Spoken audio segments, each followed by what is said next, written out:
Nous avons pas mal parlé de ces sujets. Nous avons vu combien Jésus a bâti sa vie de l'essentiel. Nous avons vu combien les apôtres aussi ont bâti leur vie de l'essentiel. Nous avons compris que les pharisiens et les sadducéens n'ont pas bâti leur vie de l'essentiel. Ils l'ont bâti par leur tradition. Amen. Un enfant de Dieu ne peut pas bâtir sa vie de la tradition. La tradition, ce sont des coutumes, des foi qui ne portent rien. Alors, les pharisiens, les sadducéens, ils ont voulu que leur tradition soit au-dessus de la parole de Dieu. C'est ça qui faisait qu'ils soient toujours en conflit, qu'ils soient toujours en opposition avec le Seigneur. Amen. Amen. Ce matin, nous voulons parler de ce grand thème aussi, plutôt les sous-thèmes de notre thème, savoir bâtir sa vie de l'essentiel. Ce matin, nous parlerons quelle est ta position face aux épreuves et à certaines situations que Dieu peut permettre dans ta vie. Quelle est ta position? Quelle sera ta position devant les épreuves, devant les situations difficiles que Dieu peut permettre dans ta vie? Voilà le thème, le sous-thème de ce matin. Quelle sera ta position devant les épreuves, devant les situations difficiles et devant d'autres problèmes qui peuvent venir pendant que tu es dans la vie chrétienne? Est-ce que ça sera l'abandon? Est-ce que tu vas abandonner lorsque Dieu va permettre les épreuves dans ta vie? Est-ce que tu vas abandonner lorsque les épreuves, les situations difficiles accableront ta vie? Est-ce que tu vas quitter l'église? Est-ce que lorsque Dieu va permettre certaines situations dans ta vie, est-ce que tu vas l'accepter ou bien tu vas dire non? Face aux épreuves, est-ce que tu vas murmurer ou tu béniras le Seigneur, celui qui est le maître de temps et de circonstances? Que le Saint dise Amen. Amen. Que le Saint dise Amen. Amen. Vous savez, peuple de Dieu, aujourd'hui nous remarquons les gens qui se fatiguent. Les gens qui se fatiguent disent écoutez, j'ai beau prier, mais je ne vois pas la main de Dieu. Alléluia. Amen. Il y a des gens qui viennent à l'église lorsque les choses vont bien. Lorsque tout est rose, tu le verras dans la fidélité, tu le verras dans l'attachement avec le Seigneur. Mais ça, ce n'est pas la vie chrétienne. Amen. Alors, bâtir sa vie de l'essentiel nous demande beaucoup de sacrifices, peuple de Dieu. Beaucoup de la persévérance et aussi de la foi. Celui qui a bâti sa vie en Jésus, c'est quelqu'un qui doit être persévérant. Amen. Alléluia. Amen. Quelqu'un me comprend ce matin? Amen. Que si réellement tu bâtis ta vie de l'essentiel, et l'essentiel qui est Jésus-Christ, Jésus te demande de la persévérance, il te demande aussi de sacrifice, parce qu'il y aura des moments de sacrifice que tu dois passer avec le Seigneur. Et il te demande aussi que tu puisses avoir une foi ferme devant toutes les situations. Amen. La vie chrétienne ou la marche avec Jésus n'est pas facile. Si quelqu'un, lorsque quelqu'un t'avait évangélisé, il t'avait dit écoutez, viens dans notre église, si tu reçois Jésus-Christ dans ta vie comme Seigneur et Sauveur, tout ira bien, tu n'auras pas de soucis, tu n'auras pas de problèmes. Ce matin, je te dis que cette personne t'a menti. Amen. Amen. Alléluia. Amen. Je veux te rassurer ce matin que depuis le jour que tu as reçu Christ comme Seigneur et Sauveur dans ta vie, sache-le très bien, c'est le même jour que les démons se sont levés contre ta vie. C'est le jour que le monde des ténèbres se ligue maintenant contre toi. Amen. Mais je veux te rassurer ce matin, même dans ce combat, tu es toujours victorieux. Parce que l'essentiel Jésus, il avait dit Alléluia. Et comme Jésus l'avait dit, tu appartiens dans son royaume, toi aussi tu es un vainqueur. Amen. Tu es aussi un vainqueur. Amen. Et moi aussi je suis un vainqueur. Amen. Quelqu'un peut dire Amen. Amen. Voilà pourquoi la vie chrétienne, peuple de Dieu, ça demande beaucoup de sacrifices et beaucoup de la persévérance et aussi la foi. Alors, cette vie de marcher avec Jésus n'est pas toujours couronnée de gloire ou de succès, ou d'abondance et de bénédiction. Oui, Dieu peut te bénir, parce qu'il nous a dit dans sa Bible, dans sa parole, dans la parole de Dieu, qu'en lui, nous sommes bénis de toutes sortes de bénédictions. Amen. En Jésus-Christ, peuple de Dieu, lorsque Jésus est ton essentiel, tout est en lui. Amen. Amen. Le problème est que des fois, nous n'arrivons pas à connaître la parole de Dieu et à le mettre aussi en pratique. En Jésus, tout est là. Amen. Amen. En Jésus, il y a la bonne santé. Amen. En Jésus, il y a la guérison. Amen. En Jésus, il y a la délivrance. Amen. En Jésus, il y a le mariage. Amen. En Jésus, il y a la paix. En Jésus, il y a toutes les choses, mon frère, ma soeur. Amen. Parce que c'est en Dieu, c'est Dieu qui l'a comblé de toutes ses grâces pour l'Église. Amen. Amen. Alors, la vie chrétienne aussi, tu peux traverser un moment d'abondance, un moment de joie, un moment de richesse, un moment où tout ce que tu es en train de faire, ça prospère, ça avance très bien. Ça peut aussi arriver, peuple de Dieu. Amen. Alléluia. Amen. Mais il y a aussi un moment de douleur dans la vie chrétienne. Il y a aussi un moment d'abondance, il y a un moment de joie, mais quelque part aussi, tu peux traverser aussi des moments de douleur. Tu peux traverser aussi des moments de rejet, des moments de disette et des fois de malheur, et aussi des moments de souffrance. Alléluia. Amen. Alors lorsque tu vas traverser ce moment de souffrance, lorsque Dieu va permettre certaines épreuves dans ta vie, est-ce que tu t'accrocheras toujours à lui? Amen. Quelle sera ta position? Est-ce que tu vas abandonner? Est-ce que tu vas murmurer? Ou qu'est-ce que tu diras devant ces dieux-là? Voilà pourquoi il est important, peuple de Dieu, de comprendre que non, tout ça fait partie de la vie chrétienne. Amen. Alléluia. Amen. Je veux ce matin que vous soyez un peuple assis. C'est ça le message de ce matin.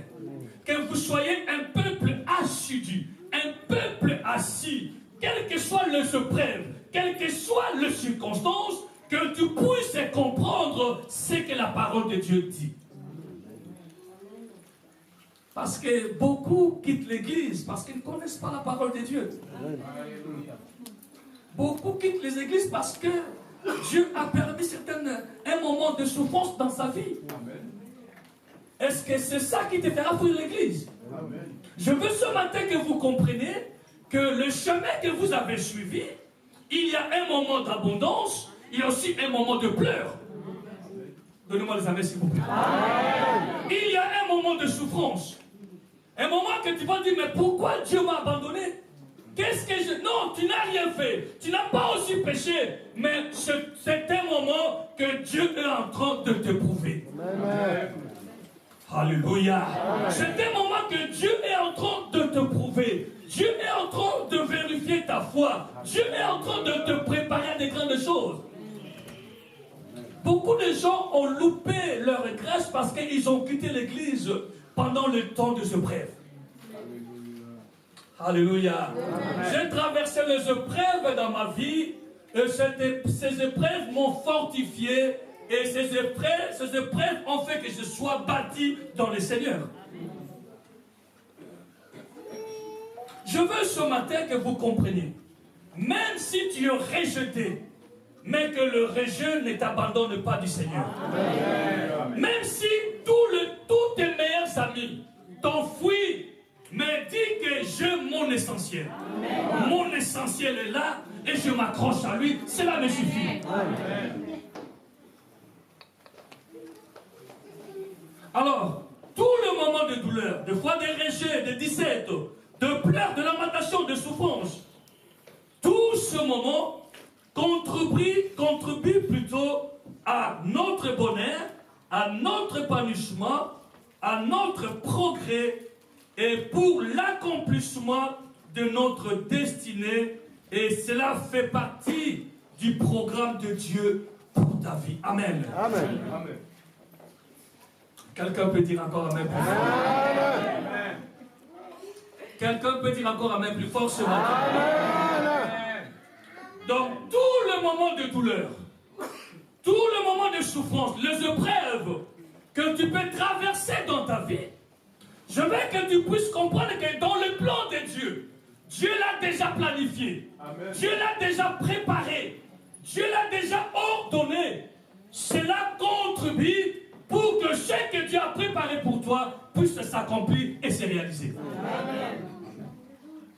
Voilà pourquoi quand quelqu'un est en train de traverser des moments de douleur, il ne faut pas le critiquer. Amen. Il ne sait pas pourquoi Dieu permet qu'il puisse traverser ces temps-là. Mais si tu es en train de le critiquer, lorsque Dieu va l'élever, tu vas commencer à l'acclamer encore. Amen. Ce que tu es aujourd'hui, ce n'est pas ce que tu seras demain.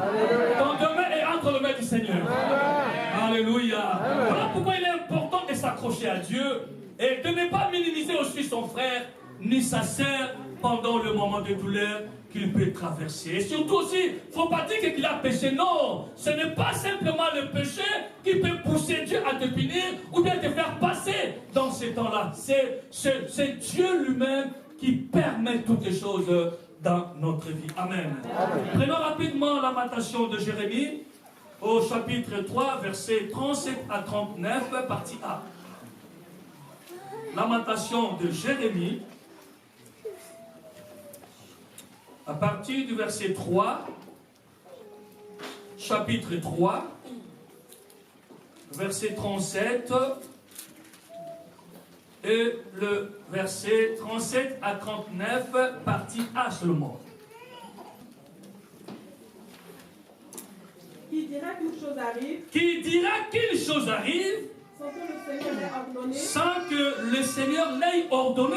N'est-ce pas de la volonté du Très-Haut? N'est-ce pas de la volonté du Seigneur que viennent les maux et les biens? Que viennent le mot et le bien? Pourquoi l'homme vivant se plaindrait-il? Pourquoi l'homme vivant se plaindrait-il? Parole du Seigneur. Parole du Seigneur. Je veux ce matin que l'Église comprenne que toutes les choses qui nous arrivent, c'est Dieu qui le permet. Voilà la foi de ce matin. Ne donnez pas seulement gloire au Satan. Amen. Amen. Ne donnez pas seulement gloire au diable. Que le temps que je traverse, c'est Satan qui est l'auteur.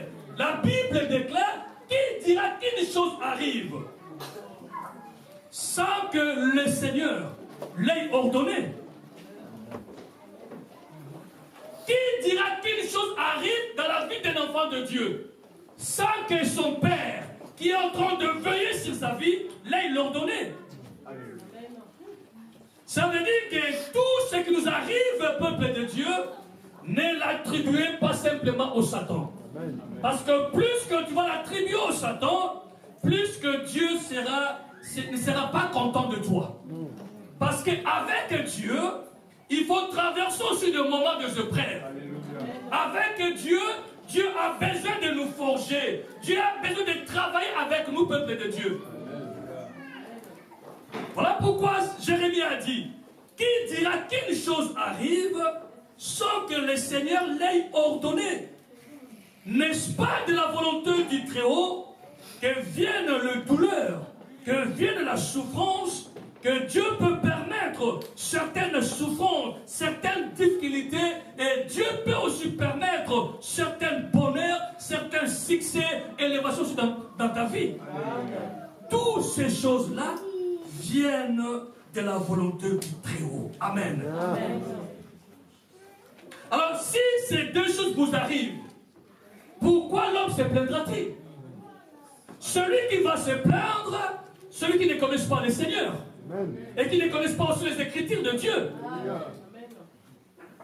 Donnez-moi les amis, s'il vous plaît, ce matin. Je veux que vous soyez un peuple assis dans la parole de Dieu. Quel que soit les vents peut souffler, quelle que soit la vague peut se lever, je dis gloire au Seigneur. Parce que cette vague va passer. Et mon Rédempteur est là. Il se lèvera. C'est ça la foi dans la vie du peuple de Dieu. Un enfant de Dieu, ce n'est pas celui qui murmure. Celui qui murmure, il n'est pas assis dans la foi. Amen. Mais celui qui est assis dans la foi c'est celui qui comprend que non, le Dieu que je sers, il ne peut pas permettre quelque chose dans ma vie. Il ne peut pas permettre qu'une chose arrive dans ma vie sans que lui-même ne puisse pas ordonner cela. Amen. Amen. Et c'est celui qui sait bénir l'Éternel dans toutes les circonstances.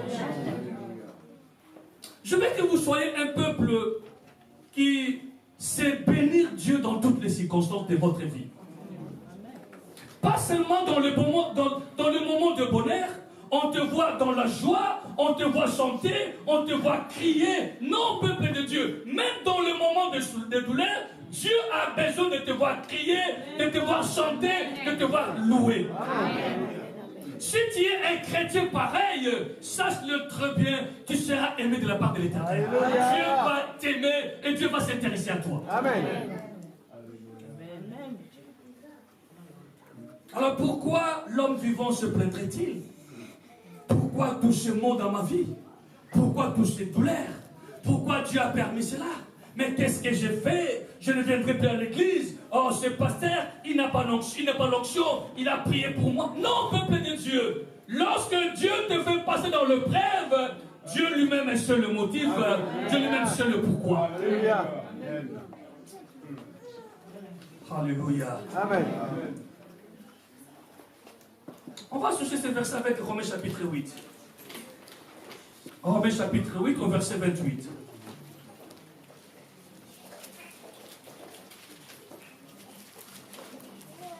Romains chapitre 8 au verset 28. Qu'est-ce qui est écrit?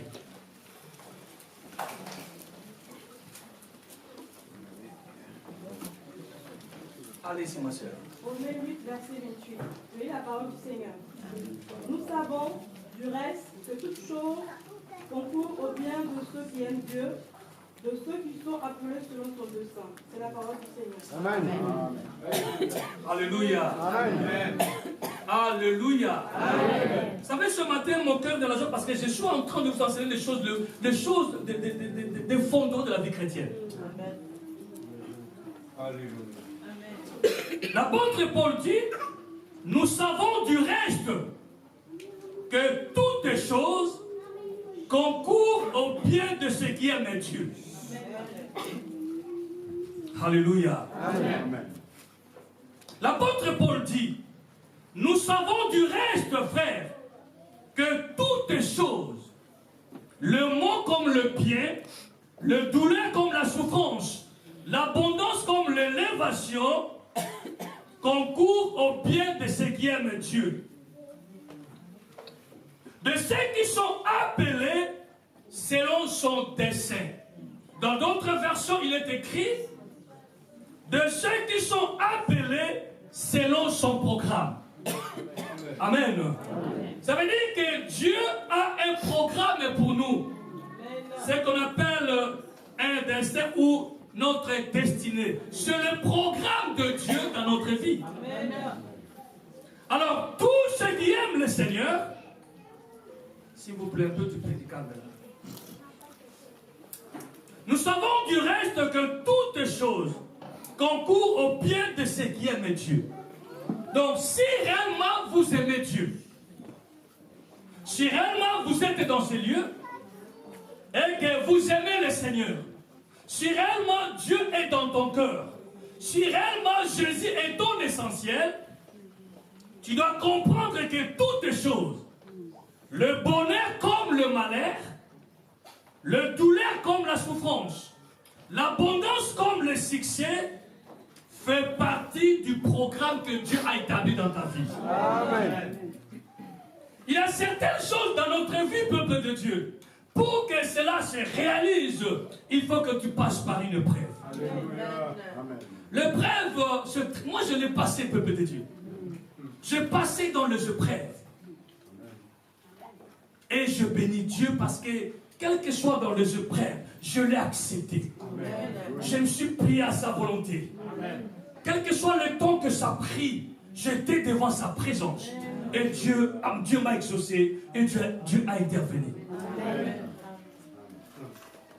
Alléluia. Amen. La Bible nous apprend que rien ne peut toucher un enfant de Dieu sans la permission ou l'autorisation de Dieu. Par conséquent, même si Satan a reçu la permission de nous attaquer, nous pouvons prendre cette situation, cette preuve comme venant de la main de Dieu. Satan a défié Dieu en disant que s'il retirait ses bénédictions à Job, celui-ci le maudirait. Dieu lui donne la permission de toucher à ses biens, aux biens matériels, mais pas à la personne de Job. Amen. Satan s'apprête de faire venir une série de désastres sur le troupeau de Job et sur ses enfants. Malgré ce que Satan avait fait, la Bible nous rassure que Job resta ferme dans sa foi et devant le Seigneur. Pour la troisième fois, Satan revient encore à la charge auprès de Dieu qui lui donne la permission d'attaquer à la santé de Job. Mais Dieu pose encore de nouveau une limite. Il n'a pas le droit d'attenter à sa vie. Amen. Dieu dit, Job, il a dit à Satan, va, touche à sa santé comme tu le veux. Mais je ne te permets pas de toucher à son esprit, ni à son âme. Amen. Amen. Ça veut dire que rien ne peut nous arriver sans que l'Éternel, ton Dieu, celui qui veille sur toi, la Bible déclare, il ne sommeille, il ne dort. La Bible déclare qu'il ne t'abandonnera jamais. Il est en train de veiller sur toi. Alors, il ne peut pas permettre quelque chose dans ta vie sans que lui-même ne puisse pas le permettre. Amen.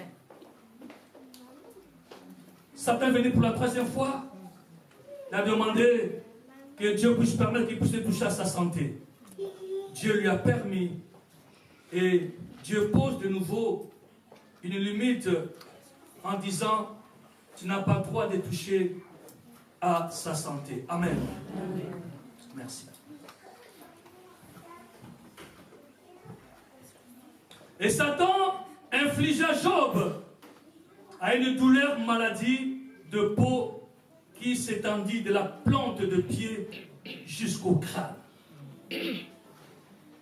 Job, il a beaucoup souffert. Mais dans tout cela, Job regarda au-delà de Satan.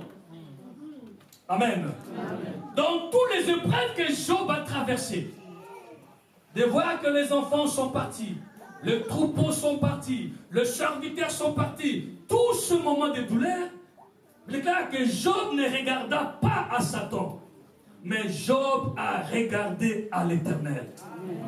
Il a regardé au-delà de Satan. Il ne voyait pas Satan, mais il voyait celui qui est au-delà de Satan, celui qui est l'auteur de toutes choses. Amen. Mais dans tout cela, Job ne pécha point. Qui était la cause immédiate de ce malheur. Mais il regarda à Dieu qui les avait permis. En disant, nous recevrions de Dieu le bonheur. Et nous ne recevrions pas aussi le malheur. Job qui était injuste sous le soleil. Mais Dieu voulait nous enseigner à travers cet homme de Dieu. Il n'a pas péché. Mais Dieu a permis certaines souffrances, certaines épreuves dans sa vie. Et Dieu a fait que Job puisse surmonter toutes ces choses. Nous allons lire ça rapidement dans Job chapitre 1er. Job chapitre 1er, avant qu'il sombre. Job chapitre 1er. Verset 12. Job 2, verset 7 à 10. Allez-y, ma sœur, rapidement. Job 1er, verset 12. Job 2, verset 7 à 10. Job 1er, verset 12. Job 2, 7 à 10. Oui, la parole du Seigneur. L'Éternel dit à Satan, voici, tout ce qui lui appartient, je te le livre. Seulement, ne touche pas à sa vie. Et Satan se retira devant la face de l'Éternel. Amen. La Bible parle que Satan est venu devant Dieu. Il a dit, mais Job est cher parce qu'il est béni. Dieu a dit, mais non, ce n'est pas à cause de ça. Il a dit, permets que je puisse toucher à ses biens. Et Dieu a permis qu'il puisse toucher à ses biens. Allez-y. Job 2, 7 à 10. Et Satan se retira de la face de l'Éternel. Puis il frappa Job dans le système à l'un, depuis la plante du pied jusqu'au sommet de la tête. Et Job prit un tesson pour se gratter et s'assit sur la sonde. Sa femme lui dit, tu te mets plein de ton autorité, maudit Dieu et meurs. Mais Job lui répondit, tu parles comme une femme insensée. Quoi? Nous recevons de Dieu le bien et nous ne recevons pas aussi le mal. Et en tout cela, Job ne pécha point par ses lèvres. C'est la parole du Seigneur. Amen. Parole du Seigneur. Amen. La Bible nous parle que, quel que soit Satan a infligé à Job cette maladie, il déclare que Job a béni le Seigneur. Il est demeuré ferme dans son intégrité. Mais il avait une femme qui n'était pas sage. Une femme qui aimait Job parce que Dieu l'avait béni. Amen. Non, ce n'est pas bien d'avoir une femme qui aime simplement son mari pendant que tout marche bien. Amen. Il y a des femmes qui sont comme ça, des femmes des intérêts. Quand les choses marchent bien, on va dire c'est mon mari, ne touchez pas à mon mari. Amen. Amen. Mais quand on entre maintenant dans le moment de 17, dans le moment de douleur, c'est la même femme qui va pousser maintenant son mari à aller voir les marabouts. Quelqu'un peut dire Amen? Amen. Non, ne soyez pas des gens de ces femmes. C'est Dieu qui bénit en abondance. Amen. Lorsqu'il peut permettre l'abondance et lorsqu'il peut le récupérer, il sait pourquoi. Amen. Amen. Voilà pourquoi sois une femme sage qui sait bâtir sa maison. Amen. Cette femme a dit à Job, maudit Dieu. Et après tu vas mourir. Mais Job a dit à cette femme, quoi? Nous recevons de Dieu le bien, nous ne recevrions pas aussi le mal. En tout cela, Job ne pécha point par ses lèvres. Je veux ce matin que le peuple de Dieu comprenne que le Dieu que vous servez, il est le maître de votre vie. Amen. Il connaît les programmes qu'il a tracés pour toi. Amen. Il connaît le chemin que tu dois traverser. Amen. Il sait ce qu'il a planifié pour que tu puisses atteindre ce qu'il a programmé pour toi. Amen. Mais dans ton chemin, sache-le très bien, il y aura des moments de joie comme des moments de douleur aussi. Amen. Nous voyons notre frère Job, plutôt notre frère Joseph. Joseph, il a été destiné à de grandes choses. Mais la Bible déclare que pour qu'il puisse arriver au niveau d'être appelé le premier ministre de l'Égypte, il a traversé des moments de épreuve. Jusqu'à ce qu'il a fini en prison. Alléluia. Amen. Job a fini sa vie, plutôt, Joseph était emprisonné. Mais quel que soit dans le prison, Dieu ne lui a pas abandonné. Ça veut dire que quel que soit dans le temps que tu peux traverser, le Seigneur ne t'abandonnera jamais. Mais il a dit, dans le moment de douleur, je suis avec toi. Il partage ses temps avec toi. Amen. Il déclare que tellement que c'était dans le chemin que Joseph devait passer pour que le programme de Dieu s'accomplisse dans sa vie, il me déclare que c'était par ce chemin jusqu'à dans la prison afin qu'il soit appelé pour aller interpréter les choses devant le roi. C'était le moment qu'il était préparé pour être élevé. Amen. Votre élévation, des fois, ça doit passer par une épreuve. Ça doit passer par des temps difficiles. Ce que Dieu t'a planifié, des fois, Ça demande des situations difficiles. Mais Dieu veut voir dans ce moment quelle sera ta position. Est-ce que tu vas abandonner? Est-ce que tu vas murmurer? Qu'est-ce que tu vas dire? Or, devant toi, il y a le bonheur.